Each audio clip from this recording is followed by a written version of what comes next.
রাজ্যের মুখ্যমন্ত্রীর হুইপের পর উত্তরবঙ্গে গাছাড়া দিয়ে উঠেছে পুলিশ প্রশাসন। গত বুধবার থেকে একাধিক জায়গায় একাধিক জমি মাফিয়া বিরুদ্ধে অভিযান চালায় পুলিশ। ইতিমধ্যে গ্রেপ্তার করা হয়েছে ফুলবাড়ির জমির অবৈধ কারবারির মূল কাণ্ডারি দেবাশিস প্রামাণিককে। সদ্য সম্পূর্ণ হওয়া লোকসভা নির্বাচনে রাজ্যের শাসক দল তৃণমূল কংগ্রেস ভালো ফলাফল করলেও উত্তরবঙ্গে কিন্তু খালি হাতে ফিরতেছে তাদের। তবে বারবার কেন উত্তরবঙ্গবাসী তৃণমূলকে খালি হাতে ফেরাচ্ছে তার অনুসন্ধান করতে গিয়ে মেলে বেশ কিছু তথ্য।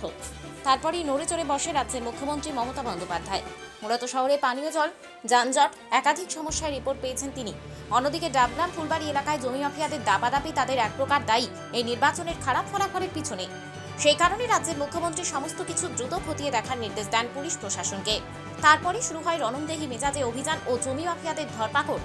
দেবাশিস প্রামাণিক গ্রেপ্তারের পর একই অভিযোগে বুধবার রাতে এনজেপি থানার অন্তর্গত জলডুমুর এলাকা থেকে গ্রেপ্তার করা হয় এমডি কালামকে। বাড়িভাষা থেকে গ্রেপ্তার করা হয় বিমল রায় নামে অবৈধ জমি কারবারিকে। ধৃতদের বৃহস্পতিবার জলপাইগুড়ি আদালতে পাঠিয়ে তদন্তের স্বার্থে 10 দিনের রিমান্ডের আবেদন জানাবে এনজেপি থানার পুলিশ।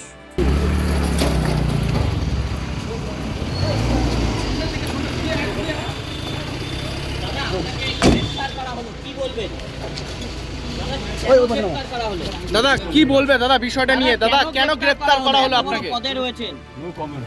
হ্যাঁ? No comment. দাদা কেন গ্রেপ্তার হলো এটা বিষয়টা? জমি ভাই তুমি চলো দেখি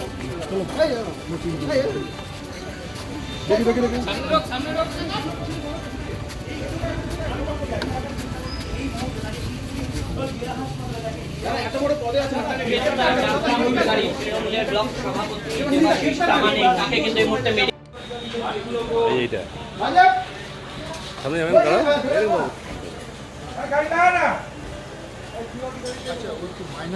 হ্যাঁ হ্যাঁ ঠিক ঠিক।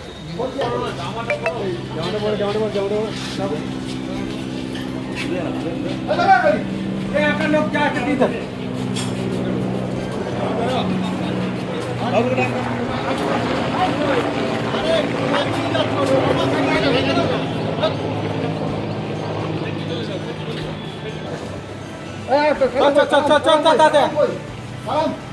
আয় না